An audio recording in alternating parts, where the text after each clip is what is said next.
and I will be turning it, I believe, over to Carol. Well, good morning. Let me go ahead and share my screen and get it in slide mode. All right. So hopefully everybody should see where can I find that resources for farm and value added food safety slides. So you're off and rolling. Just to give you an idea, I am agent associate in food safety at the University of Maryland College Park.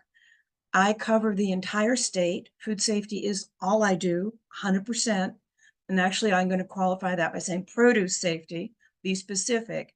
But I'm kind of the representative or one-stop shop when it comes to fruit and vegetable safety. So on that, let me carry on. So, of course, at the University of Maryland, we are equal opportunity everything. And I'll just let you guys take a look at that. All right. All right. So what we're going to do today, Shauna and I, is we're going to identify local and regional resources so that you can tap into them. That doesn't mean that you can't talk to us. We certainly will entertain your questions, but this might shorten the route a little bit. Okay. So we're going to cover first raw agricultural commodities, fresh produce, that's me. Then Shauna's going to cover value added, which she is particularly an expert. So to start off, what do you need to know about produce safety? If you are growing fresh fruits and vegetables in the Mid-Atlantic region, that's going to be my focus. So why produce safety? I mean, why? All right. So just take a little bit of information from the CDC on multi-state outbreaks of enteric diseases. So that's when we have foodborne illness that presents itself in the typical gastrointestinal upset, the vomiting, the diarrhea, etc. So now the data that they have, the freshest data that we have is 2017 to 2020, okay? And those foodborne illness outbreaks resulted in over 2,500 hospitalizations, over 14,000 illnesses that were recorded. And remember, this is multi-state. That's not necessarily covering those issues that were in-state and were not recorded to the CDC. And all of that resulted in 65 deaths. So this is why we want produce safety. And I'm going to draw your attention to I hope you can see my little mouse as a pointer. I shaded out our top 4 issues, okay? So these lines refer to numbers of illnesses, all right? And you can see root and underground crops, almost 1,500 illnesses, fruits, a little over 1,200, multiple means like mixed bags, deli salads, that kind of thing, where you have fruits and vegetables mixed together, and vegetable row crops. All right, so we're the big 4, and I think that's something that we really need to take to heart. On your right here is the colored lines are identified by the pathogen that was implemented in the multi-state outbreak. So you can see we've actually got some numbers here that make it, I mean, kind of critical that we actually pay attention to produce safety. So now it can be a little confusing in the state of Maryland, and even if you're beyond the state of Maryland, is what governs what, all right? We have good agricultural practices. We refer to it as GAP. This is a voluntary certificate program. It does require a day's training. It requires the farm to have a farm food safety plan, and then the farm needs to implement the reduced risk practices. And this is what GAPS is all about. It's looking at your procedures and policies and looking at where are your high risk issues, where do you have the most chance of cross communication. Okay, so you're going to hear me use risk all the time. There's no absolute. Everything is a shade of gray. Every farm is different, and every farm is going to have, I'm going to call them weak spots, or areas in their practices and procedures where their risk is higher. So under the Good Agricultural Practices program, we work to reduce those risks. I'm going to get into a little bit of specifics in a minute.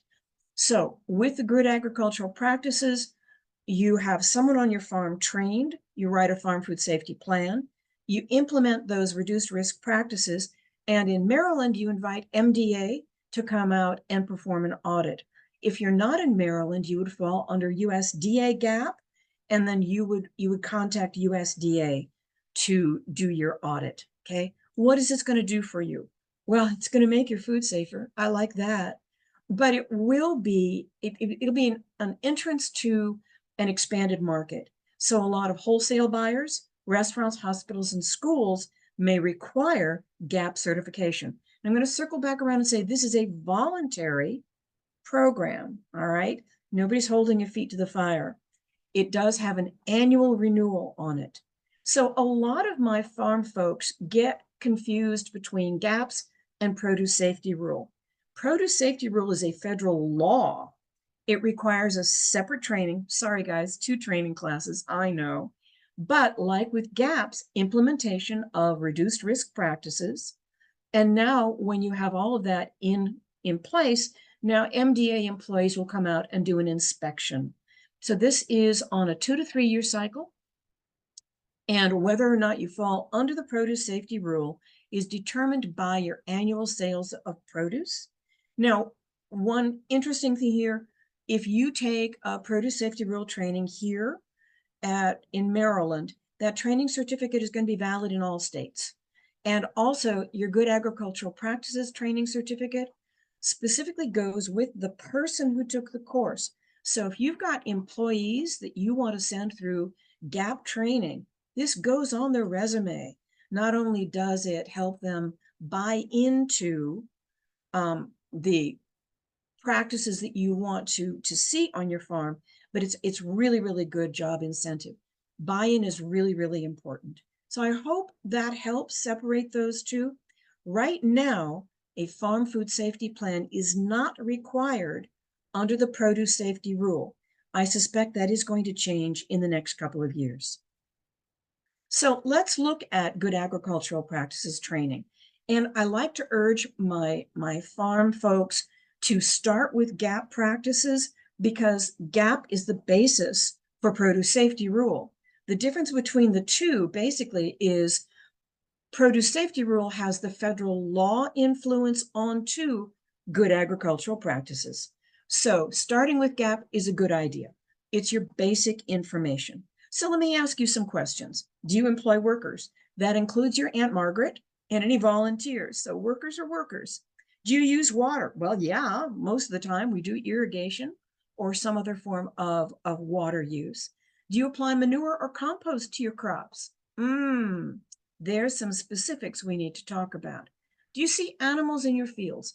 And I'm going to include controlled environment ag because just because you're growing in a hoop house or a greenhouse doesn't mean that you don't have critters, and critters can carry contamination. So animals in your field, critters in your greenhouse.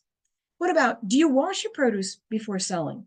There is a whole bunch of discussion on that as to whether or not you're actually increasing your risk or reducing your risk.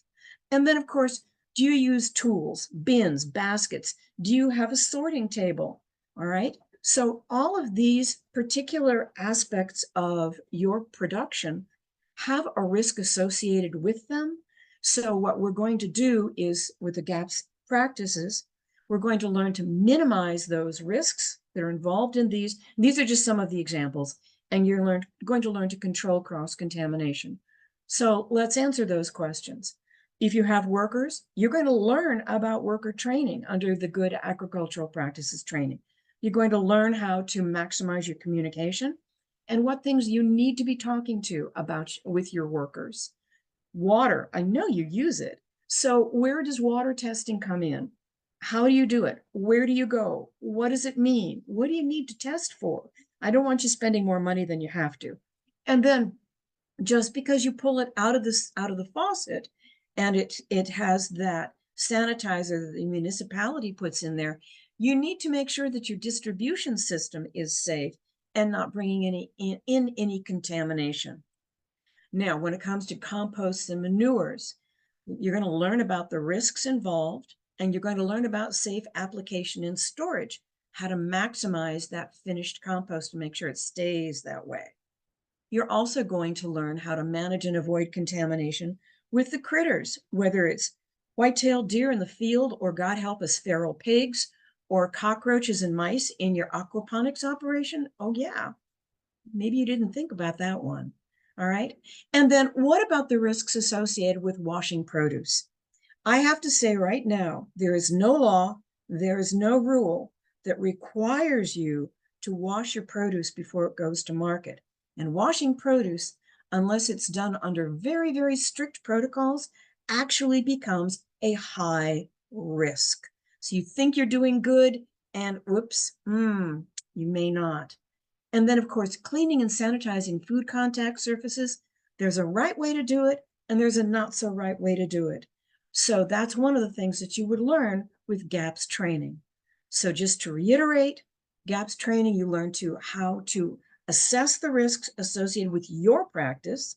All right. You learned how to minimize those risks and control cross-contamination. And when you go through the entire certification program, it opens up new markets, and that's always good. We need to be profitable. So what about produce safety rule? Where does that come in? So the question is, do you grow and distribute fruits and vegetables that are typically eaten raw? And the FDA has a whole list of what fruits and vegetables are typically eaten raw and what's usually goes through a kill step. So I want to bring your attention to the asterisk. A lot of my mid-size and small farmers usually donate their produce, and a lot of folks in community gardens or church-based gardens donate their produce. Under the produce safety rule, that value of the donated produce contributes towards your annual produce sales. So distribution or sell, you have to count it all, okay? So in Maryland, the first thing you're going to do is you're going to register your farm with MDA. It's a law. I bet you didn't know that. So I've given you the link, and I think you're going to have, there's links in a document in the chat that you can pull in. So you want to register your farm with MDA. And then that's going to bring you through a series of questions where you look at your annual produce sales. Now, right now, the data is available for 2022. It hasn't been evaluated for 2023 yet. And if you sold over $32,000 in produce in 2022, okay, then you fall under the produce safety rule. The produce safety rule likes to take a look at a 3-year average. So 20 to 22 inclusive, it would be over $30,000. Now, that's not the end of the world. So don't panic, okay? So the produce safety rule allows for medium-sized farms. You can apply, and I emphasize the word apply, you don't get it automatically, for a status called qualified exempt. And that means that you don't have to adhere to all of the produce safety rule. You can bypass a lot of it until you start getting over $500,000 in annual produce sales. So that is a produce safety rule. It has its own specifics, and that URL is going to help you an awful lot. Come on, baby. Old computer doesn't always like to respond. So now, where are you going to get information and help? Well, I am with the Plant Science Food Safety Group, and we're kind of your one-stop shop. We've been in existence for 20 years. 20 years. Oh my gosh, not me. I've only been with them for 6. So this is all we do is produce safety. We have a pretty comprehensive website, all right? We publish a weekly newsletter, and that URL is with our most recent, the one that came out on Monday. We have a pretty comprehensive YouTube channel, and I am your direct contact. Feel free to text me. Don't call, text. All right, I'm better on text, or email me. And what do I do? So I make on-site visits. I do one-on-one counseling and training. I will help you write your farm food safety plan because I know you'd rather be farming than writing. I do GAP and produce safety rule training. I assist one-on-one on the farm with produce safety rule compliance. And one thing that I really like to urge my farmers to do is have me come in and do a pre-GAP audit or produce safety rule inspection walkthrough. Okay, this should work. Yes. All right. So one of the cool things about the newsletter, let me zip through here, is that when you talk about reach out and have help, we are entering right into the middle of our winter meeting season. So I try to be the clearinghouse for everything that's happening with fruit and vegetable sales. So you can see we've got a lot of stuff coming up, and this is just through the end of February. So there's going to be something here that will help you out for sure. And now all I have to do is try to get back to my PowerPoint. Oh no, I didn't figure that out. Here we go. Okay, I think I did it. All right. So I'm not the only game in town. There are other folks that can help you. At the University of Maryland, we have a group of folks under the Agriculture Law Education Initiative. These are the legal eagles of agriculture. They're going to specialize in all the legal aspects of Maryland agriculture, and also they're the masters at understanding the legalities behind the produce safety rule under FSMA. They've got a really good website, and Megan Todd is going to be your direct contact there. So anything concerning the legal aspects of Maryland agriculture, they'll be able to direct you. And then, of course, we have the Maryland Department of Agriculture Food Quality Assurance Program. And this is where Molly and Allison shine. This is their governing body in Maryland. They're going to be the folks that you would contact if you want a GAP audit or an on-farm readiness review. An on-farm readiness review is something I strongly urge you to take part on. This is a group of 3 folks, usually somebody from University of Maryland, your local extension agent, and an employee of MDA, Food Quality Assurance Program. And we come on your farm in total confidentiality. No notes are taken away, no pictures are taken. And we run you through a typical produce safety rule inspection. And now we can help you analyze where your weak spots might be, where you're doing really, really well.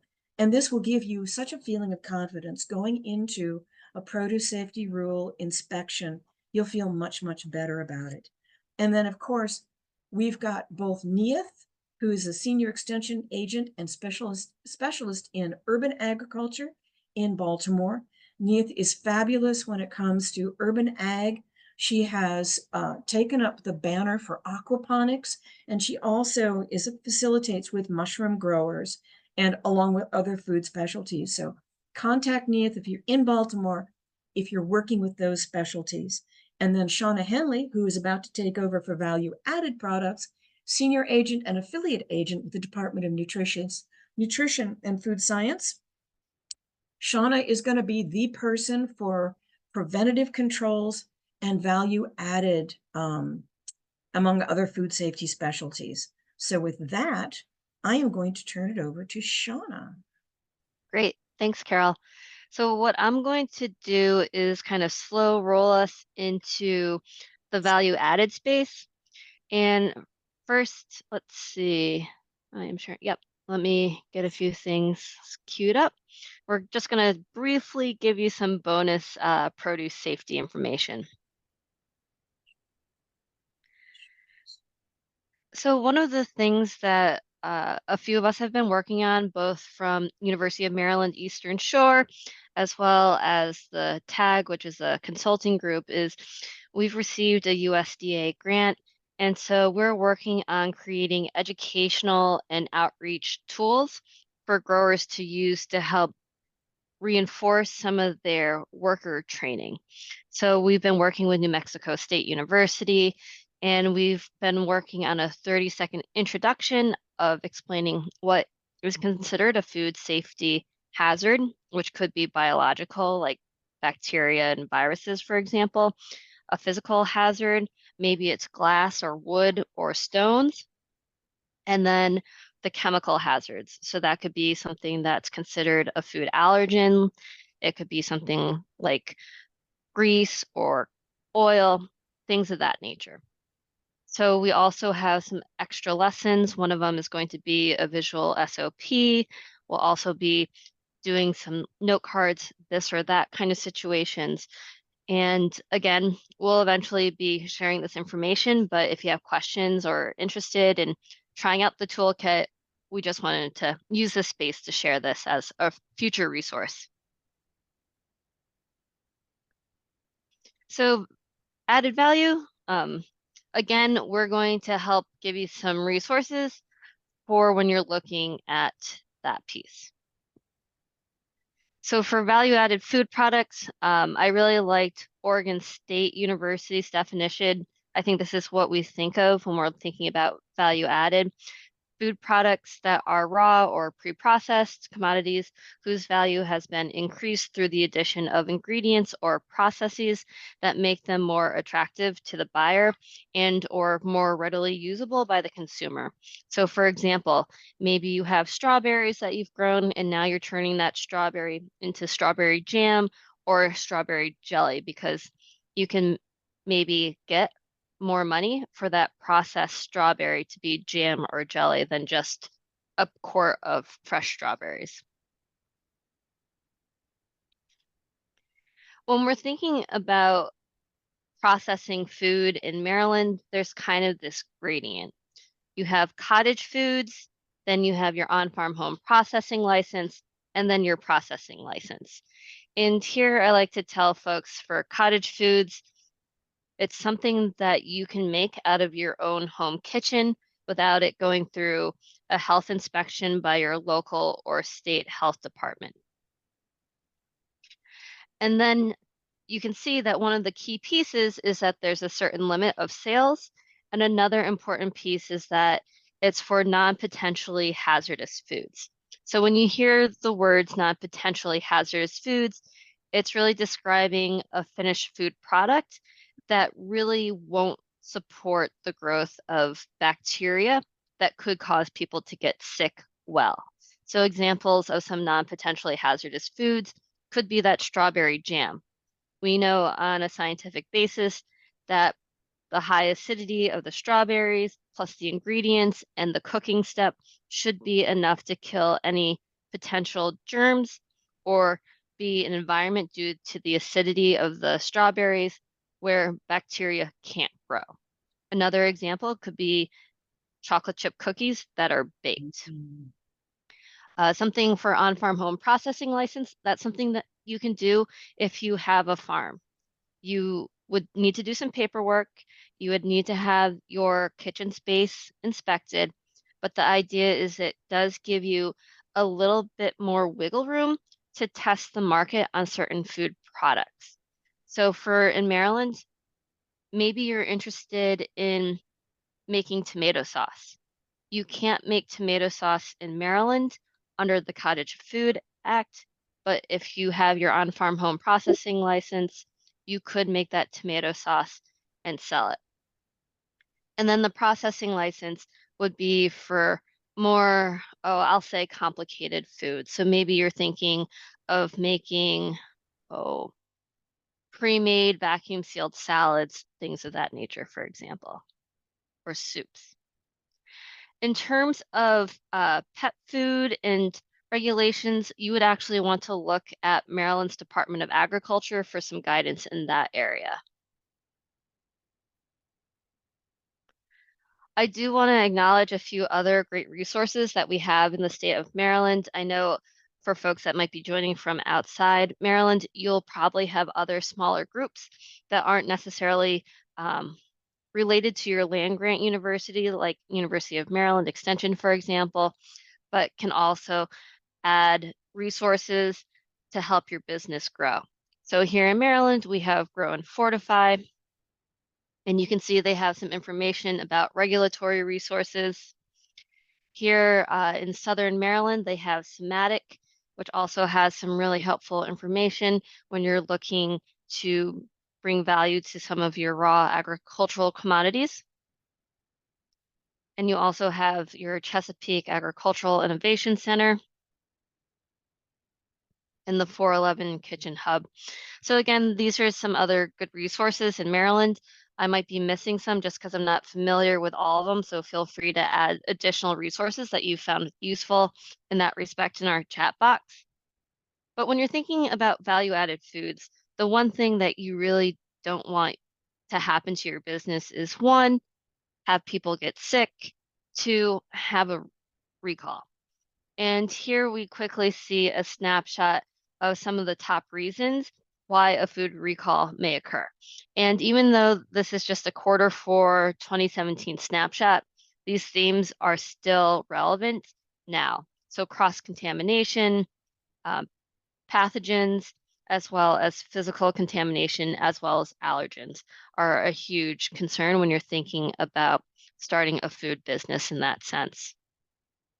So here I actually want to hop into some websites and share them with you all just so you get a look and feel of what some of these resources could help provide you with as you're growing your business or have a business and looking for additional resources.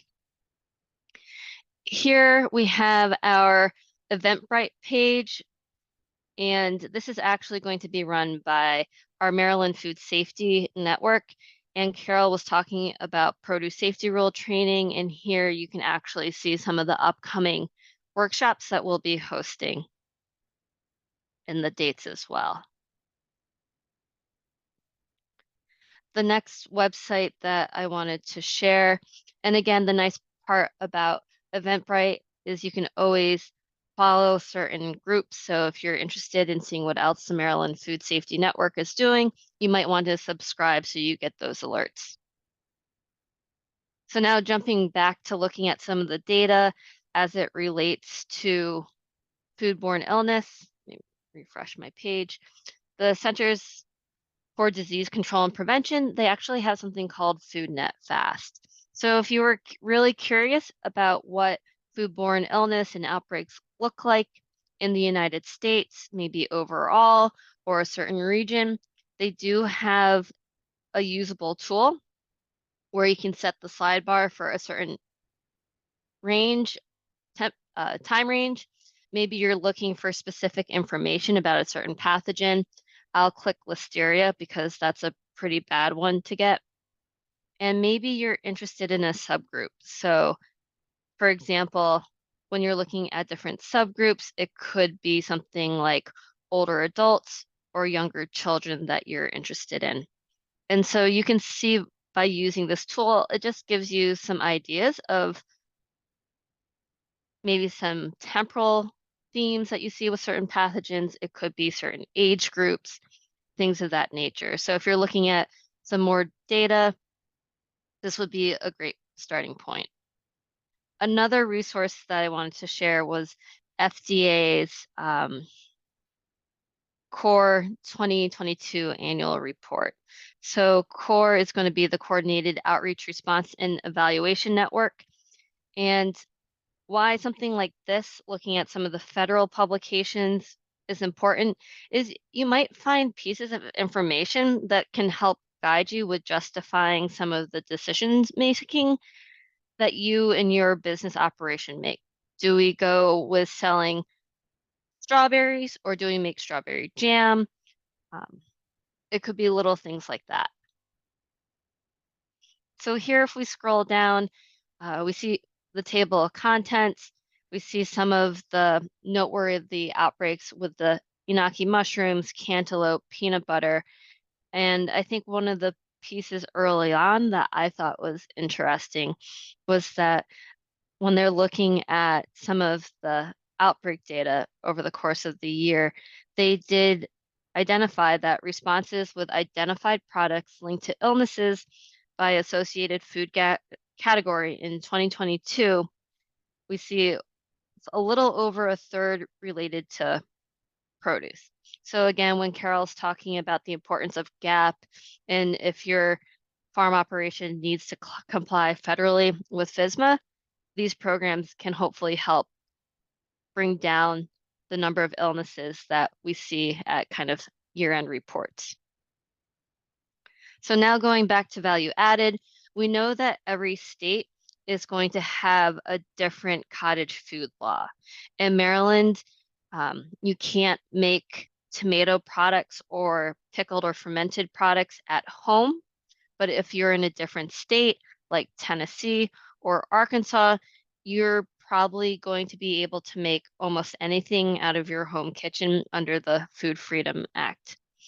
So the nice part about this is that here it gives you, we'll take Maryland for example, it'll give you the rundown of some of the legal jargon for what the regulations are in terms of definition and what is allowable under your state's cottage food law.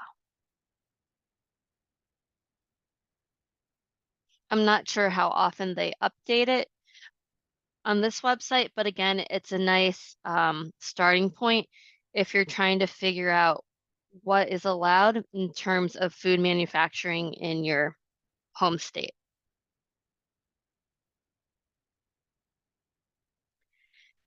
If you're still trying to figure out more about the Food Safety Modernization Act, a nice user-friendly website is Penn State's Extension Food Safety Modernization Act. So here you can see that there's going to be several final rules. One is on produce, one is on preventive controls for human food. You also have a preventive control for animal food as well. And so here in Maryland, we'll do more workshops around preventive controls for human food.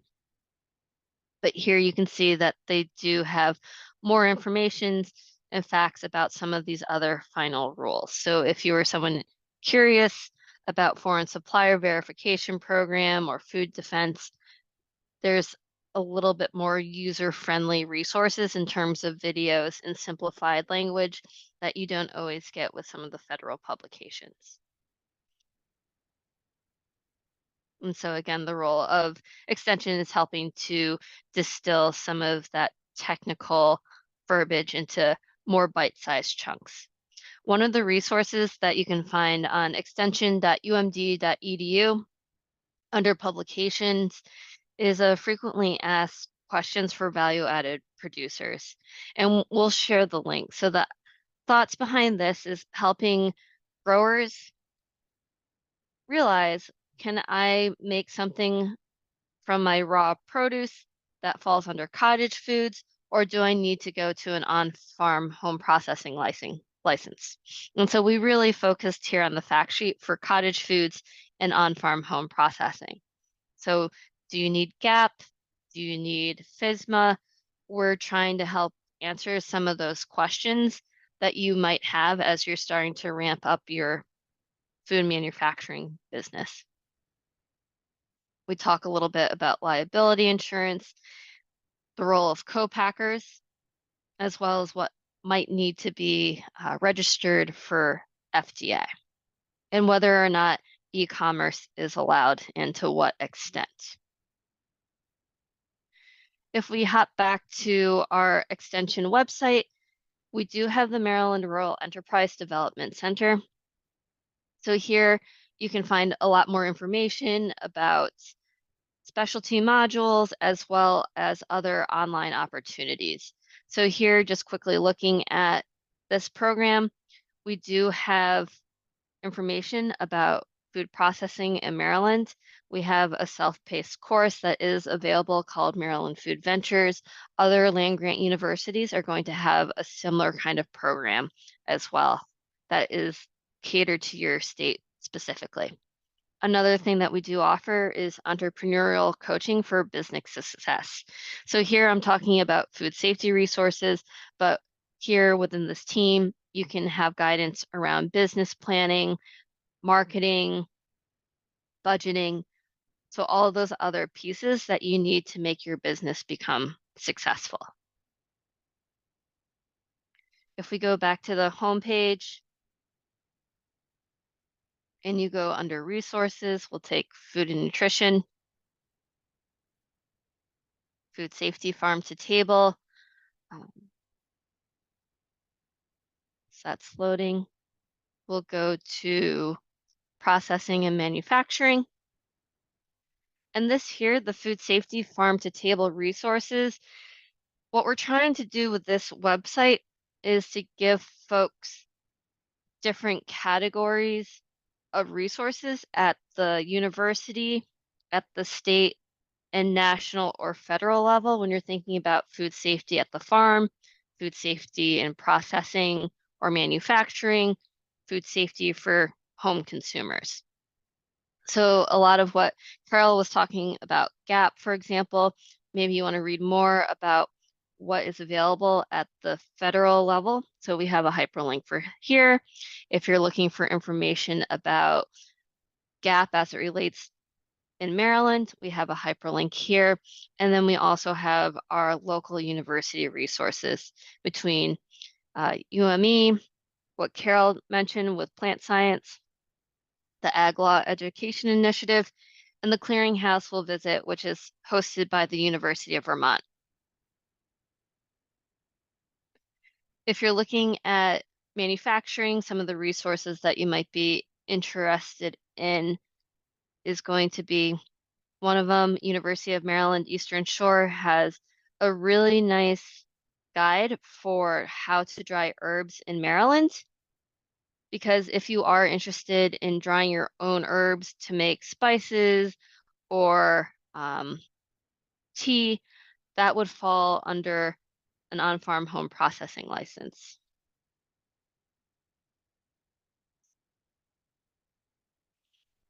So this is going to give you that step-by-step instruction of how to write an SOP, what kind of plan review you can expect with the Maryland Department of Health and the paperwork that you would need to complete, what's involved,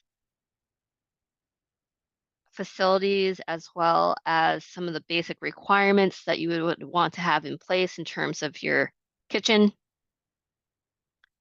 training resources, and again, thinking about who has access to the fields. So when you're using dried herbs as an example, drying isn't considered a kill step that would thoroughly kill bacteria, a public health concern. So that's why extra precautionary measures are being put in place with drying as an on-farm home processing license versus something that might be cottage.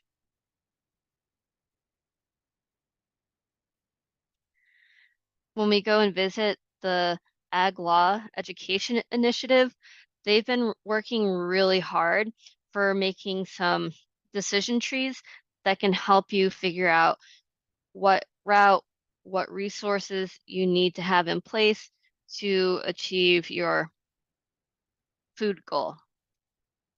So they're still finalizing some of those decision trees for food manufacturing, but they will eventually make it to this page here about direct marketing. But you can see that they have a lot of other helpful resources when you are thinking about the legal and liability sides of food business.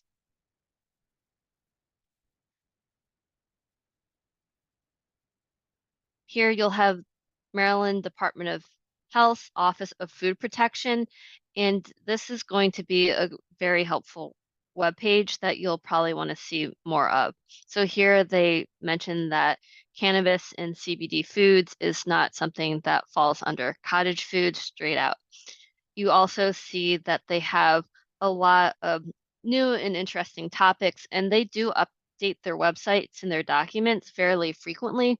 So if you do download a PDF copy of something of theirs, look at the date and see if they haven't updated it more recently to make sure that you're using the most updated information.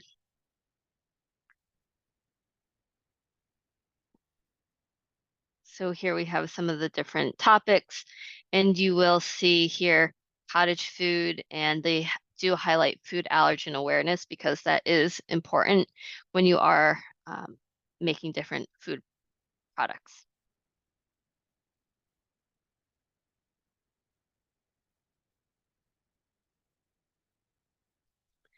Another helpful website can be the, let's see, here we go, is Maryland's Department of Health Code of Maryland Regulations. And if you're looking for more of that legal direction, you will have Maryland Department of Health, and section 10.15 is going to be food. So if you're looking at cottage food, you can find definitions and more guiding regulations on this document. Again, reviewing some of the federal resources about the Food Safety Modernization Act can also be a very useful tool. So again, you're seeing some more information, and you'll also have the legal documents for the various final rules. Here you have the University of Vermont's clearinghouse. So if you were looking for water testing for produce, they do have a map that you would be able to interact and use. And if you're looking for other items around water testing, for example, you could find this here.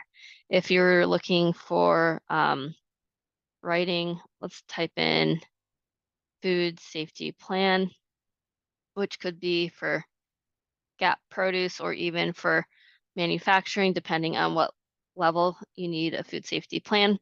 You would also find some resources to help guide you in that sense here. So the idea of the clearinghouse is really a one-stop shop for resources, as well as even some recorded tutorials that you might want for your business.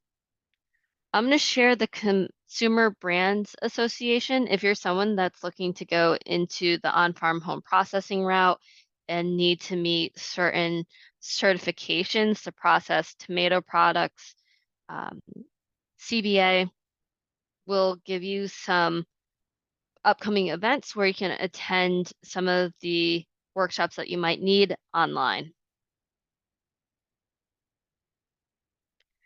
If you're someone that is going through the testing to validate whether or not your recipe is going to be food safe, we have our friends at AFDO, the Association of Food and Drug Officials, and here they have a food processing directory.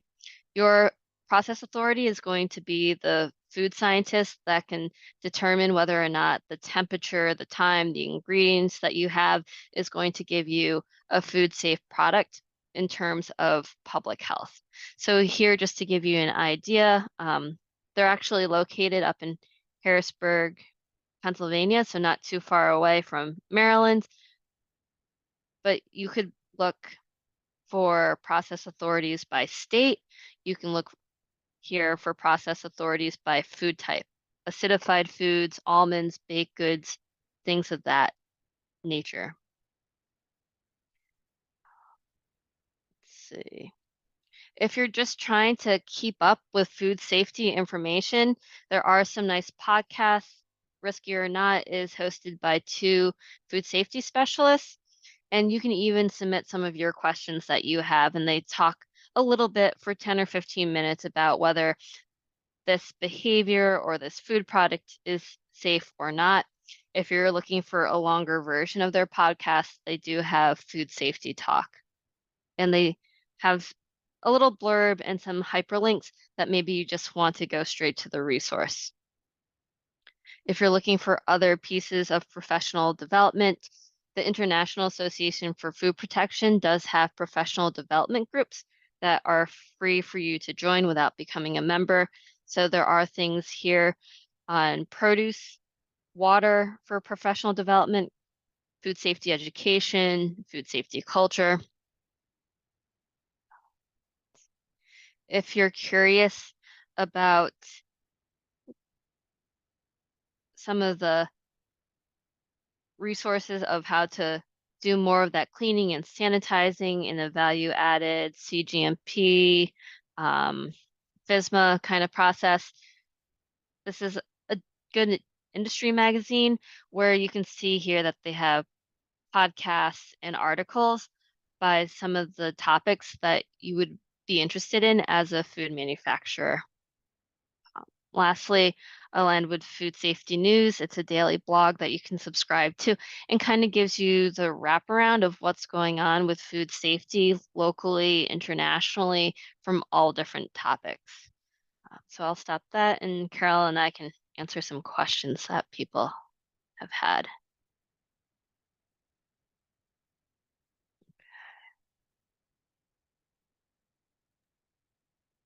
Yeah, we've been carrying on some really interesting conversations in the chat. Oh, good. Okay.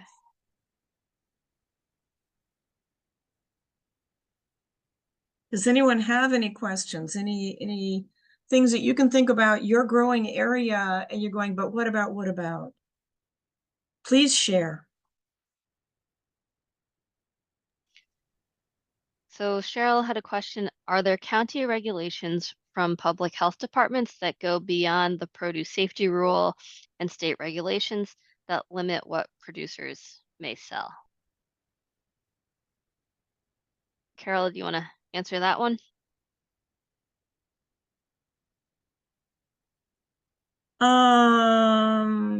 Not in fresh produce.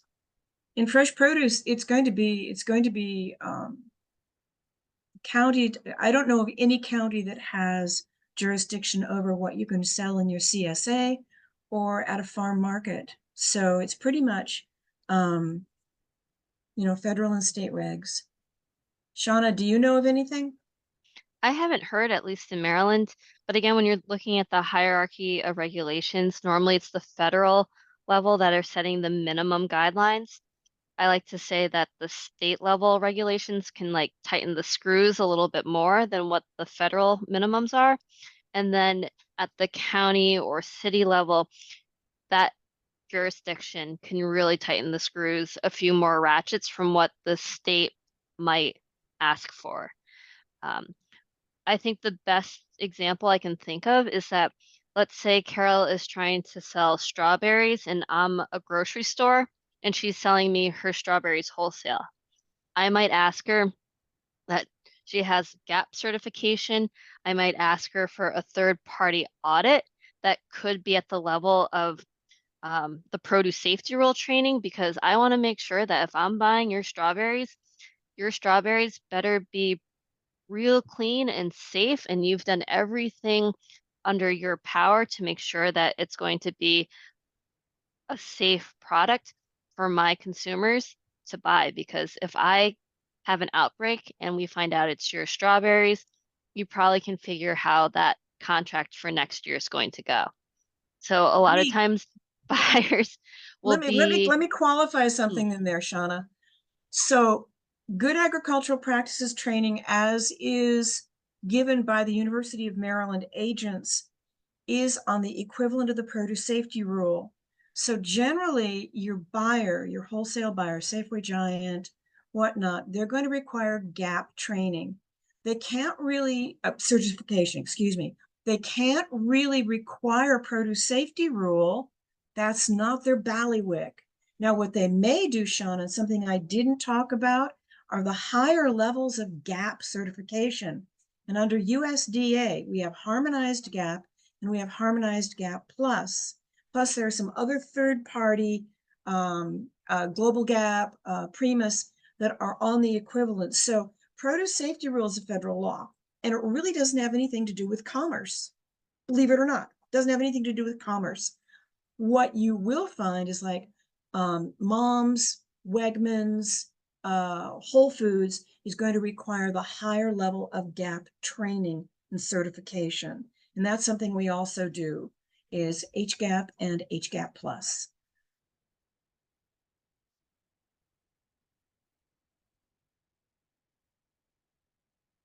so one of the questions is, why is value added so complicated in Maryland, maybe compared to other states?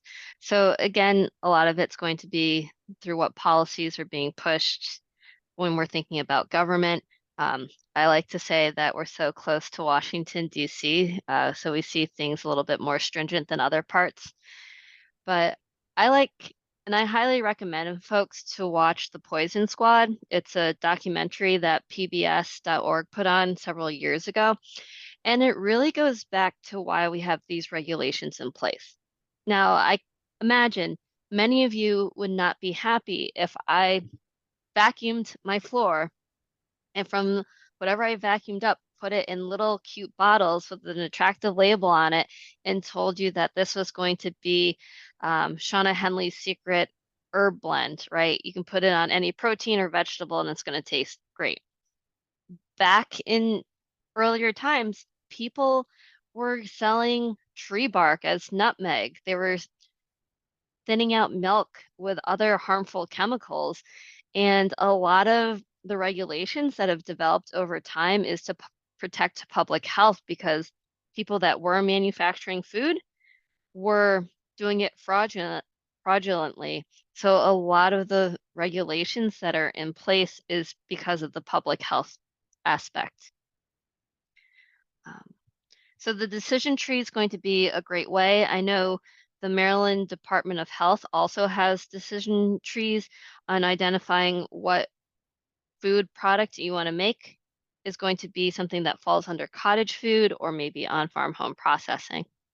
And again, we have our entrepreneurial coaching program. You also have my contact information if you're trying to get started. Dr. Rohan Takekar and I, we teach a preventive controls program for those that need to meet federal standards or even those that are interested about expanding their food business where they might be jumping into those waters. Okay. What resources are available if we want to ship whole produce? Would we defer to e-commerce rules for cottage foods or value added? Carol, should I? That's produce safety rule and GAP. The minute you start manipulating the product from fresh to some kind of manipulation, then that's what Shauna does. But produce safety rule and GAP is what governs fresh produce. I hope that answered the question. So I hope that's what